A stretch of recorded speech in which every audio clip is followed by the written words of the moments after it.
Hello everyone. आज हम लोग जीपीएस के बारे में डिस्कस करेंगे। ग्लोबल पोजीशनिंग सिस्टम के बारे में डिस्कस करेंगे। ग्लोबल पोजीशनिंग सिस्टम क्या होता है, सबसे पहले ये देख लेते हैं। ये बेसिकली एक रेडियो नेविगेशन सिस्टम है। रेडियो नेविगेशन सिस्टम एक ऐसा सिस्टम है जो कि अगर कोई यूज़र ज़मीन में है, समुद्र में है या फिर हवा में है, तो उसका एग्जैक्ट लोकेशन, एग्जैक्ट वेलोसिटी और एग्जैक्ट टाइम, किस टाइम पे है, उसका इन्फॉर्मेशन वो उसको बताता है, चाहे कोई भी वेदर कंडीशन हो, कहीं भी इस पृथ्वी में उपस्थित हो। तो यह एक ऐसा एडवांस सिस्टम है। आज के लेक्चर में हम पढ़ेंगे कि जो global navigation system, global positioning system होता है, उसका इतिहास क्या है, क्या होता है, कौन कौन से मेन कंपोनेंट होते हैं, कैसे ये कार्य करता है और क्या एप्लीकेशन होता है, इसके बारे में आज हम लोग डिस्कस करेंगे। सबसे पहले हिस्ट्री देखते हैं। जो global navigation global positioning system है, इसको सबसे पहले बोला जाता था नवस्टार ग्लोबल पोजिशनिंग सिस्टम, क्योंकि ये जो इनिशिएटिव है ये यूएसए के द्वारा है और यूएसए ने इसका नाम पहले नवस्टार ग्लोबल पोजिशनिंग सिस्टम रखा था। सब ये जो ग्लोबल पोजिशनिंग सिस्टम है, उसकी जो शुरुआत हुई वो सबसे पहले हुई फर्स्ट आर्टिफिशियल सैटेलाइट के लॉन्च से। फर्स्ट आर्टिफिशियल सैटेलाइट जो कि रशिया के द्वारा लॉन्च किया गया था, स्पुतनिक सैटेलाइट था। स्पुतनिक सैटेलाइट लॉन्च किया गया, लेकिन उसमें कुछ फ्लॉज थे जिसके कारण जो भी वो सिग्नल ट्रांसमिट करता था और जो रिसीव होता था अर्थ स्टेशन पे, उसमें टाइम डिफरेंस बहुत ज़्यादा आता था। एग्जैक्ट जिस जगह से सेंड किया गया ऑर्बिट में, उस एग्जैक्ट लोकेशन से यहाँ पे अर्थ पे नहीं रिसीव हो पाता था। लेटर ऑन वो सारे फ्लॉस को सॉल्व किया गया और भी एडवांस सैटेलाइट लॉन्च किया गया।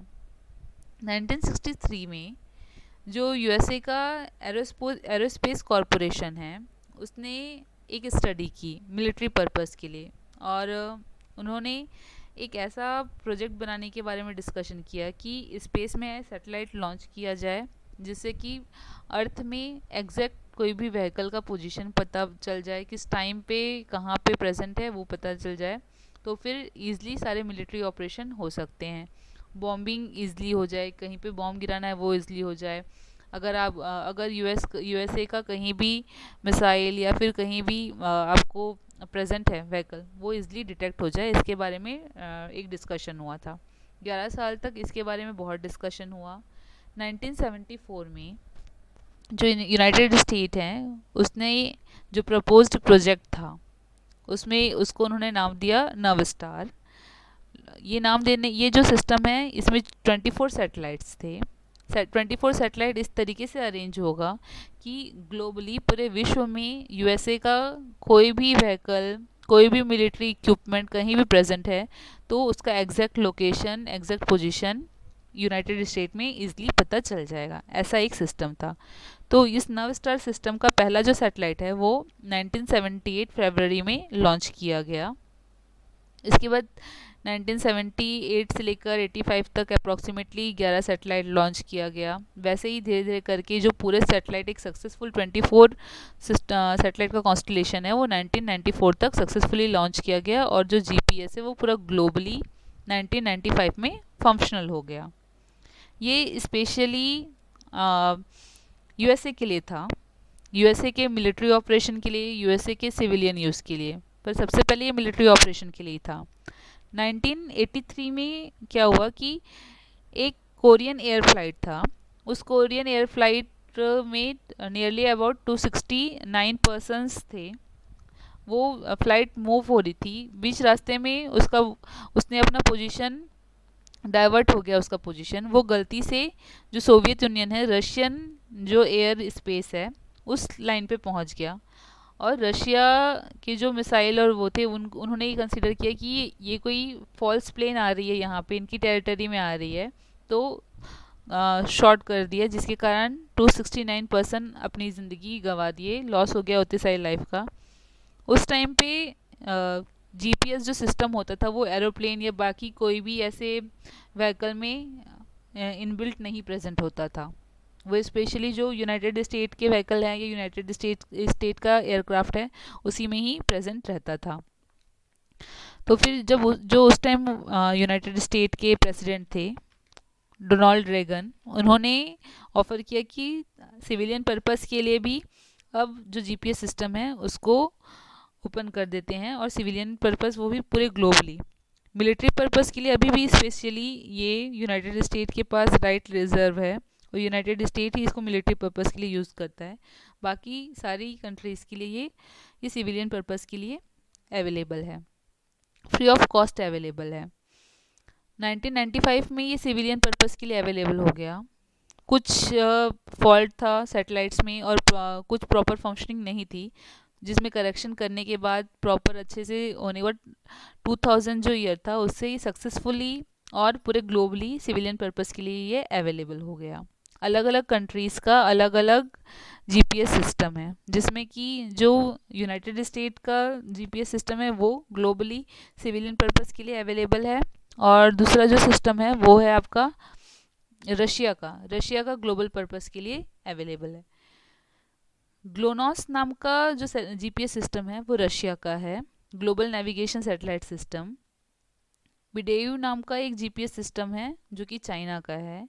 गैलीलियो जो जीपीएस सिस्टम है वो यूरोप का है। ये सब जितने भी सैटेलाइट्स हैं वो नियरली मिड अर्थ ऑर्बिट में ही इस्टेब्लिश्ड हैं। मिड अर्थ ऑर्बिट में एक स्पेसिफिक रेंज में ये सारे के सारे जो भी आपके जीपीएस सैटेलाइट हैं ये सब इस्टेब्लिश्ड हैं। अब जब कारगिल का युद्ध हो रहा था, कारगिल की लड़ाई हो रही थी, तब जो इंडिया है, इंडिया ने यूनाइटेड स्टेट्स से हेल्प मांगा कि हमें भी जो जीपीएस सिस्टम है उसको स्पेशली मिलिट्री पर्पस के लिए यूज़ करने दिया जाए। मिलिट्री पर्पस में उसको एग्जैक्ट जहाँ पे आपके एग्जैक्ट कहाँ पे आपका जो भी आपके मिलिट्री इंस्ट्रूमेंट हैं वो सब है अवेलेबल है, उनके लिए यूज़ करने दिया जाए। तब यूनाइटेड स्टेट ने मना कर दिया, हेल्प से बिल्कुल मना कर दिया। तब इंडिया ने खुद का जीपीएस सिस्टम इवॉल्व किया। इंडिया का जो जीपीएस सिस्टम है वो है IRNSS, Indian regional navigation satellite system, या फिर इसको बोलते हैं नाविक। नाविक जो नाम है वो इंडिया के प्राइम मिनिस्टर ने दिया, नरेंद्र मोदी जी ने दिया। इसमें जो भी आपके सैटेलाइट्स हैं वो सब जियो स्टेशनरी ऑर्बिट्स पे है, मतलब नियरली अबाउट 36,000 किलोमीटर पे सबको प्लेस किया गया है। नाविक सिस्टम मेनली 7 सैटेलाइट का कॉन्स्टलेशन है, जिसमें कि 3 जो है वो जियो स्टेशनरी पे प्रेजेंट है, और 4 जो है वो जियो सिंक्रोनस के ऑर्बिट में इस्टेब्लिश्ड हैं। ये जो नेविगेशन सिस्टम इंडिया का है ये स्पेशली इंडिया के लिए ही बना गया और फोकस भी किया है इंडिया पे। जो जीपीएस नवस्टार जीपीएस सिस्टम है उसका एक रिवोल्यूशन 12 घंटे में होता है, लेकिन ये जो नाविक सिस्टम है इसमें एक रिवोल्यूशन जो सैटेलाइट करते हैं वो 24 आवर्स में करते हैं। जो बाउंड्री वाले एरिया हैं जैसे कि बांग्लादेश, पाकिस्तान, श्रीलंका, यहाँ पे भी जीपीएस सिस्टम का रेंज अवेलेबल हो जाता है। मेनली इसका जो फर्स्ट सैटेलाइट था वो है IRNSS-1A, ये पहला सैटेलाइट था। इसमें एटॉमिक क्लॉक जो था वो फेलियर हो गया। एटॉमिक क्लॉक एक हाईली प्रिसाइज्ड क्लॉक रहता है जो कि एकदम करेक्ट टाइम बताता है। 1000 लाख साल भी हो जाए तब भी इसमें टाइम का डिफरेंस नहीं होता, मतलब इसका टाइम का जो डेट्यूरेशन है वो नहीं होता है। हर सैटेलाइट में एटॉमिक क्लॉक प्रेजेंट रहता है, क्योंकि जैसे जैसे ग्रेविटी से दूर जाते जाते हैं टाइम में फ्लक्चुएशन आता है, तो अर्थ और स्पेस के टाइम में बहुत वेरिएशन आ जाता है। ये जो एटॉमिक क्लॉक है इसकी टाइमिंग में बिल्कुल भी वेरिएशन नहीं आता, चाहे आप जितना भी लंबा टाइम पीरियड हो जाए, कोई भी डिस्टेंस हो जाए, इसकी टाइम जो रहती है वो कांस्टेंट रहती है। तो पहला जो सैटेलाइट था उसमें आपका एटॉमिक क्लॉक फेलियर हो गया था, जिसको रिप्लेस करने के लिए एक IRNSS H नाम का सैटेलाइट लॉन्च किया गया, लेकिन ये भी बहुत गर्मी के कारण लॉन्च नहीं हो पाया सक्सेसफुली जिसके लिए 1 अप्रैल 2018 में IRNSS का 1I सीरीज़ 1I सैटेलाइट को लॉन्च किया गया। तो इस तरीके से 7 सैटेलाइट अभी हैं, 2 फेल हो चुके हैं, पहला वाला सैटेलाइट और दूसरा IRNSS H सैटेलाइट। ये जो सैटेलाइट सिस्टम है ये बेसिकली सिविलियन पर्पस और मिलिट्री पर्पस दोनों के लिए यूज़ किया जाता है। इसमें rubidium atomic clock, specially rubidium atomic clock इसमें प्रेजेंट है। सीजियम एटॉमिक क्लॉक, बाकी जीपीएस जो सैटेलाइट सिस्टम है यूएस में उसमें है, इसमें रुबिडियम एटॉमिक क्लॉक प्रेजेंट है। जो ग्लोबल पोजीशनिंग सिस्टम होता है इसमें 3 सेगमेंट होते हैं। 3 सेगमेंट में पहला स्पेस सेगमेंट होता है, दूसरा कंट्रोल सेगमेंट और तीसरा यूजर सेगमेंट होता है। स्पेस सेगमेंट बेसिकली सैटेलाइट से मिलकर बना हुआ रहता है, अलग अलग सैटेलाइट से। कंट्रोल जो सेगमेंट होता है जो कि रिसीव करता है, जितने भी सिग्नल्स होते हैं जो कि सैटेलाइट के द्वारा आते हैं उसको रिसीव करता है। कुछ एरर अगर होते हैं उन सिग्नल में उनको करेक्ट करता है। एरर करेक्ट करने के बाद फिर वो वापस सैटेलाइट में भेजता है। फिर वापस जब सैटेलाइट में करेक्टेड सिग्नल जाते हैं वो फिर यूज़र सेगमेंट के पास वापस आते हैं। इस तरीके से जो स्पेस सेगमेंट है उसमें सैटेलाइट सिस्टम होते हैं। जो आपका कंट्रोल सेगमेंट हुआ उसमें ढेर सारे मॉनिटरिंग स्टेशन होंगे, एंटीना होंगे जो कि रिसीव करते हैं सारे सिग्नल्स को। और जो यूज़र सेगमेंट होता है, यूज़र सेगमेंट में aeroplane, vehicle, aircraft, car, buses, sheep, ये सारे के सारे यूज़र सेगमेंट होते हैं। ये जो आपका जीपीएस सिस्टम होता है वो ट्राइलेटरेशन क्या प्रिंसिपल फॉलो करता है। ट्राइलेटरेशन क्या होता है, इसमें एक पर्टिकुलर लोकेशन या फिर एक पर्टिकुलर कॉमन पॉइंट आइडेंटिफाई किया जाता है जो कि ढेर सारे सैटेलाइट के रेंज में आता है। और जो पर्टिकुलर कॉमन पॉइंट मिलता है जो कि सारे सैटेलाइट्स के लिए कॉमन होगा, वही एग्जैक्ट पोजीशन होगा आपका जो भी रिसीवर होगा उसका। क्योंकि हर सैटेलाइट का रेंज अलग अलग होता है और उस पर्टिकुलर सैटेलाइट के रेंज से हम आइडेंटिफाई नहीं कर सकते एक सैटेलाइट के रेंज से कि एग्जैक्ट पोजीशन क्या होगा किसी पर्टिकुलर रिसीवर का। स्पेस सेगमेंट में मेनली जीपीएस सैटेलाइट्स रहते हैं और स्पेस व्हीकल रहते हैं। बेसिकली 24 सैटेलाइट्स प्रेजेंट रहते हैं जिसमें कि 21 एक्टिव है। सबसे पहले क्या हुआ कि जितने सैटेलाइट्स थे, मतलब कि 8 सैटेलाइट को 3 प्लेन में इस्टेब्लिश कर दिया गया, उसको लेटर ऑन मॉडिफाई किया गया। फिर 6 प्लेन में 4 सैटेलाइट को इस्टेब्लिश किया गया। जो 6 प्लेन जो कि एनसर्कल करते हैं अर्थ को इस तरीके से हैं कि 55 डिग्री के इंक्लिनेशन पे दोनों, मतलब सारे के सारे सैटेलाइट एक दूसरे से हैं। और इस तरीके से अरेंज है कि कोई एक पर्टिकुलर पोजीशन में 4 सैटेलाइट हमेशा अवेलेबल रहता है। मीन्स कोई भी पोजीशन हो अर्थ का, वहाँ पे 4 सैटेलाइट हमेशा ही उस पर्टिकुलर जगह में या फिर उस पर्टिकुलर जगह के लिए 4 सैटेलाइट से सिग्नल मिल जाते हैं। इस तरीके से इन लोगों को प्लेस किया गया है। ये जो सैटेलाइट्स रहते हैं ये नियरली अबाउट 20,200 किलोमीटर की हाइट पे इस्टेब्लिश रहता है। इनका जो स्पीड रहता है, स्पीड 7,000 माइल पर आवर है, ठीक है, जिससे कि 12 घंटे में ये एक रिवॉल्यूशन कंप्लीट कर लेते हैं। ये सैटेलाइट जो होते हैं वो चार्ज सोलर एनर्जी से होते हैं, और इस तरीके से इन लोगों को बनाया गया है कि ये 10 साल से भी ज़्यादा साल तक सोलर एनर्जी से चार्ज हो सकते हैं। सैटेलाइट का जो सैटेलाइट इस तरीके से अरेंज रहते हैं कि सोलर पैनल जो रहता है वो सन की तरफ रहता है और एंटीना जो रहता है वो अर्थ की तरफ रहता है। इस तरीके से इन सारे के सारे सैटेलाइट अरेंज रहते हैं। हर सैटेलाइट में 4 एटॉमिक क्लॉक अप्रॉक्सीमेटली प्रेजेंट रहता है। ये जो भी सैटेलाइट हैं ये रेडियो सिग्नल ट्रांसमिट करते हैं। रेडियो सिग्नल्स जो रहते हैं, रेडियो सिग्नल्स जब ट्रांसमिट होते हैं वो स्पेसिफिक कोड ट्रांसमिट करते हैं। Code in the form of कुछ फ्रिक्वेंसी रहती हैं, ठीक है। तो 2 तरीके के कोड जो रहते हैं वो 2 तरीके का कोड मेनली सैटेलाइट ट्रांसमिट करता है। ये जो सैटेलाइट्स रहते हैं 2 तरीके का कोड होता है, जिसमें एक को बोलते हैं L1 और दूसरे को बोलते हैं L2। तो जो L1 आपका सिग्नल रहता है वो सिविलियन पर्पस के लिए रहता है और L2 जो रहता है वो बेसिकली मिलिट्री पर्पस के लिए रहता है। एक आपका जो मेन पर्पस होता है इन सिग्नल्स का वो ये रहता है कि एक्यूरेट टाइम पता चले कि सैटेलाइट से कब सिग्नल भेजा गया और रिसीवर के पास कब मिला। तो वो टाइम डिफरेंस कैलकुलेट करना ही मेन इन सिग्नल्स का काम रहता है। उसके बाद आता है कंट्रोल सेगमेंट। कंट्रोल सेगमेंट में 4 चीज़ें रहती हैं। एक मास्टर कंट्रोल स्टेशन रहता है, कुछ अल्टरनेट मास्टर कंट्रोल स्टेशन होते हैं, ग्राउंड स्टेशन रहते हैं और मॉनिटर स्टेशन प्रेजेंट रहते हैं। सबसे पहले जो सिग्नल्स रहते हैं वो मॉनिटर स्टेशन में आता है। मॉनिटर स्टेशन में आता है, वो सारे सिग्नल कलेक्ट करके उसके बाद फिर उसको मास्टर कंट्रोल स्टेशन के पास भेजा जाता है। मास्टर कंट्रोल स्टेशन जो भी टाइम डिफरेंस अगर होता है वहाँ के एटॉमिक क्लॉक और अर्थ के अकॉर्डिंग जो भी टाइम डिफरेंस हुआ उसको कैलकुलेट करता है, करेक्ट करता है और वापस सैटेलाइट में भेजता है। सैटेलाइट में जैसे ही वो सिग्नल्स जाते हैं उसके बाद फिर वो सिग्नल्स वापस सैटेलाइट रिसीवर के पास भेजता है, तो रिसीवर के पास करेक्टेड सिग्नल्स पहुंच जाते हैं। इन सब जो मास्टर कंट्रोल स्टेशन हो गया, उन सब का मेन काम ये रहता है कि अगर कोई भी मेन सैटेलाइट में डिफेक्ट आ गया है तो जो भी एक्स्ट्रा सैटेलाइट्स रहें उनको एक्टिवेट करना ताकि वो उनकी प्लेस ले ले मेन सैटेलाइट का और वर्क कंटिन्यू रहे।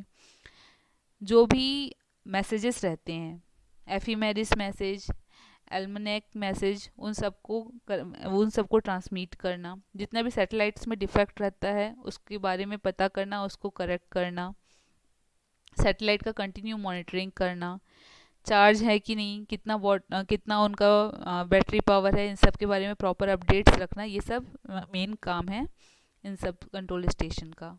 मास्टर जो मॉनिटर स्टेशन का मेन काम है वो है कि जितने भी सैटेलाइट्स मॉनिटर स्टेशन से होके गुजरे उन सब का रिकॉर्ड रखना, उन सबको ट्रैक करना, जितने भी सिग्नल्स आ रहे हैं उन सबको कलेक्ट करना और जितने भी ऑब्जर्वेशन हुए उनको मास्टर कंट्रोल स्टेशन पे भेज देना। ये मेन टास्क होता है मॉनिटर स्टेशन का। जो ग्राउंड स्टेशन रहता है, ग्राउंड एंटीना रहता है, वो कमांड भेजता है, जो भी नेविगेशन डाटा होता है उसको भेजता है सैटेलाइट्स में, जितने भी करेक्टेड डाटा हो गया उन सबको वापस भेज देता है ग्राउंड एंटीना। यूज़र सेगमेंट में मेनली एंटीना होता है। एंटीना होता है जो भी सिग्नल सैटेलाइट भेजता है उसको कलेक्ट करता है। रिसीवर होता है जो कि जो भी सिग्नल भेजा उसको लैटिट्यूड लॉन्गिट्यूड के फॉर्म में प्रोसेस करके कन्वर्ट करता है। और एक डिस्प्ले होता है जो कि लोकेशन, टाइम, जो भी यूज़र का वैल्यूएबल इंफॉर्मेशन रहता है उसको बताता है। जीपीएस का जो यूज़र सेगमेंट रहता है ये बेसिकली पोजीशन, वेलोसिटी और टाइम, इन 3 चीज़ों को बेसिकली बताता है जो कि स्पेस व्हीकल के द्वारा सिग्नल्स भेजे जाते हैं उसके। 4 सैटेलाइट मीन ज़रूरी होता है किसी भी पर्टिकुलर पर्सन व्हीकल का पोजीशन बताने के लिए एक्स, वाई और जेड एक्सिस में। 24 सैटेलाइट सिग्नल्स भेजते हैं। जो भी सिग्नल भेजते हैं उनका टाइम अलग रहता है और अर्थ में वो टाइम अलग रहती है। टाइम डिफरेंस को बेसिकली कैलकुलेट करके एग्जैक्ट पता चल जाता है कि क्या डिस्टेंस होगा या फिर एग्जैक्ट पर्टिकुलर पोजीशन क्या है किसी ऑब्जेक्ट का। मेनली जीपीएस में एक एटॉमिक क्लॉक प्रेजेंट रहता है, उसका टाइम हमेशा एक्यूरेट रहता है। और सैटेलाइट मतलब इंफॉर्मेशन सेंड करता है जिसको रिसीवर रिसीव करता है। लेकिन अर्थ में अगर एटॉमिक क्लॉक जीपीएस इंस्ट्रूमेंट में हम इनबिल्ट करें तो बहुत कॉस्टली हो जाएगा, वो नॉर्मल जो ह्यूमन है वो परचेस नहीं कर पाएगा या फिर सिविलियन पर्पस अफोर्ड नहीं कर पाएगा। तो इसमें जो भी क्लॉक रहता है वो सिंपल क्लॉक रहती है जो फ्लक्चुएट होती है। अगर हम 3 सैटेलाइट से इंफॉर्मेशन गेन करें तब भी वैल्यूएबल इंफॉर्मेशन मिल जाती, लैटिट्यूड लॉन्गिट्यूड पोजीशन की कोऑर्डिनेट्स की इंफॉर्मेशन मिल जाती, पर एटॉमिक क्लॉक नहीं होता जीपीएस सिस्टम में। इसके कारण एक नेक्स्ट जो सैटेलाइट होता है, 4th सैटेलाइट, उसकी नीड होती है जो कि टाइम का जो भी करेक्शन होता है वो बताता है। इस तरीके से पहले जो 3 सैटेलाइट होते हैं उसमें लैटिट्यूड, लॉन्गिट्यूड और एल्टीट्यूड का इन्फॉर्मेशन देने में हेल्प करते हैं और चौथा जो है वो एग्जैक्ट टाइम क्या है उसके बारे में बताने का हेल्प करता है। जिस फॉर्मूले को लेके कैलकुलेशन होता है वो होता है distance equal to velocity into time. Time mainly पता चल जाए कि सैटेलाइट कितने टाइम पे सिग्नल्स ट्रांसमिट कर रहा है और किस टाइम पे अर्थ में रिसीव हो रहा है। वो टाइम अगर पता चल जाए तो लाइट की वेलोसिटी जितनी होती है वो अप्रॉक्सीमेट पता है और टाइम पता है तो हमको पता चल जाएगा कि एग्जैक्ट लोकेशन क्या है किसी पर्सन का in form of latitude and longitude. जो जीपीएस होता है इसमें जो सिग्नल्स होते हैं इनको बोलते हैं स्यूडो रैंडम सिग्नल बोलते हैं। स्यूडो रैंडम जो सिग्नल होता है बेसिकली ये हेल्प करता है किसी भी पर्सन का 3 डायमेंशनल पोजीशन बताने में। स्यूडो रैंडम सिग्नल 2 तरीके का कोड ट्रांसमिट करता है। पहला होता है कोर्स एक्विजिशन कोड और दूसरा होता है प्रिसीजन कोड। ये जो कोर्स एक्विजिशन कोड होता है ये सिविलियन यूज़ के लिए होता है, और जो प्रिसीजन कोड होता है ये मिलिट्री यूज़ के लिए होता है। कोर्स एक्विजिशन कोड की फ्रिक्वेंसी नियरली अबाउट 1575.42 मेगाहर्ट्ज होता है, और सिविलियन जो प्रिसीजन कोड रहता है वो इसकी फ्रिक्वेंसी 1227.60 मेगाहर्ट्ज होती है। इसको L2 सिग्नल बोलते हैं, इसको L1 सिग्नल बोलते हैं। दूसरा नेक्स्ट होता है डिफरेंशियल जीपीएस। डिफरेंशियल जीपीएस जो होती है ये और प्रिसाइज होती है। जो जीपीएस होता है उसमें कई बार एरर हो सकता है, एटमॉस्फेरिक एरर हो सकता है, या फिर सैटेलाइट एरर होता है जिसके कारण एग्जैक्ट लोकेशन ना पता चल पाए। तो डिफरेंशियल जीपीएस सिस्टम जो रहता है उसमें एक और ग्राउंड स्टेशन का हेल्प लेते हैं, ग्राउंड रिमोट स्टेशन का हेल्प लेते हैं, जो कि हेल्प करता है कि एग्जैक्ट लोकेशन किसी पर्टिकुलर का आइडेंटिफाई करने में। इसमें ढेर सारा जो इन्फॉर्मेशन, जो सैटेलाइट इन्फॉर्मेशन देता है, वो इन्फॉर्मेशन एक पर्टिकुलर जीपीएस रिसीवर में जो मिला, जिस जगह पे ह्यूमन बीइंग प्रेजेंट है वहाँ पे, और ग्राउंड स्टेशन, एक रिमोट स्टेशन, उसके आसपास का जो भी रिमोट स्टेशन रहा वहाँ पे जो भी सिग्नल मिला, उन दोनों के बीच का वेरिएशन देख के एग्जैक्ट लोकेशन किसी पर्सन का आइडेंटिफाई हो सकता है। ये जो मेनली टाइम डिफरेंस की बात करें, सैटेलाइट्स जो रहते हैं वो कोड्स हमेशा बाइनरी सिस्टम में रहेंगे, 0 और 1 के कोड्स में ट्रांसमिट होता है सिग्नल, और अर्थ में भी जो रिसीव होता है वो 0 और 1 के कोड में ही रिसीव होता है। सिग्नल भेजे जाने का टाइम और मिलने का टाइम बहुत डिफरेंट होता है। उन दोनों के टाइम डिफरेंस को आइडेंटिफाई करके डिस्टेंस ईजिली पता किया जा सकता है। एक पर्टिकुलर पोजीशन है, ये अगर पर्टिकुलर पोजीशन है, अगर एक सैटेलाइट से देखें तो वो नियरली इस रेंज के अंदर आएगा, दूसरे सैटेलाइट से अगर हम देखें तो वो कहीं इस रेंज में आएगा, तीसरे सैटेलाइट से देखें तो कहीं इस रेंज में आएगा, और फोर्थ सैटेलाइट से देखें तो कहीं उनके बीच में आएगा। तो जो ट्राइलेटरेशन का प्रोसेस होता है, बेसिकली ट्राइलेटरेशन के प्रोसेस में एक कॉमन पॉइंट फाइंड किया जाता है। उस कॉमन पॉइंट को आइडेंटिफाई किया जाता है जो कि सारे सैटेलाइट्स के रेंज में आए। जब एक पर्टिकुलर कॉमन पॉइंट मिल जाता है जो कि सारे सैटेलाइट्स के रेंज में आ जाता है, तो एग्जैक्ट पोजीशन किसी पर्टिकुलर पर्सन या फिर व्हीकल का पता ईजिली चले जाता है। बहुत सारा इसका जो जीपीएस सिस्टम है उसका बहुत सारे फील्ड में यूज़ होता है, लेकिन एग्रीकल्चर में भी इसका बहुत ज़्यादा यूज़ होता है। एग्रीकल्चर में हम स्पेसिफिकली बात करेंगे, ये यील्ड मैपिंग में काम आता है। अगर वेरिएबल रेट से प्लांट करना है, वेरिएबल अलग अलग प्लांट्स ग्रो करनी है, तब ये हेल्पफुल होता है। फर्टिलाइज़र और लाइम को अलग अलग जगह पे अलग अलग अप्लाई करना है, तब इसका यूज़ होता है। फील्ड के मैपिंग में इसका यूज़ होता है। एक कॉमन, अगर आपको विड्थ का क्रॉप काटना है तब इसका यूज़ होता है। लाइव स्टॉक अगर घूम जाए, या लाइव स्टॉक कहाँ कहाँ पे प्रेजेंट है, कैटल्स कहाँ प्रेजेंट है, उनको आइडेंटिफाई करने में इसका यूज़ होता है। ट्रैक्टर्स को असिस्ट करने में मेनली जीपीएस का यूज़ होता है। कल्टीवेशन के टाइम, फर्टिलाइजेशन के टाइम, जो फर्टिलाइज़र एप्लीकेशन करते हैं उसके टाइम, पेस्ट कंट्रोल के टाइम। मेनली अगर एरोप्लेन या फिर स्पेस व्हीकल, एरोप्लेन के थ्रू अगर आपको एयर डस्टिंग करनी है, या पेस्टिसाइड या इंसेक्टिसाइड की, तब इसका यूज़ होता है। लाइव स्टॉक की ट्रैकिंग के टाइम भी मेनली यूज़ होता है। ड्राइवर को बेसिकली ये असिस्ट करता है कि कहाँ पे फर्टिलाइज़र अप्लाई करना है, कहाँ पे वाटर अप्लाई करना है, किस जगह पे सीड सो करना है, किस जगह पे फर्टिलाइज़र अप्लाई करना है। इस तरीके से बहुत सारे ये एग्जैक्ट आपको पोजीशन बताएगा, आपको डायरेक्शन देगा कि किस डायरेक्शन में मूव करना है।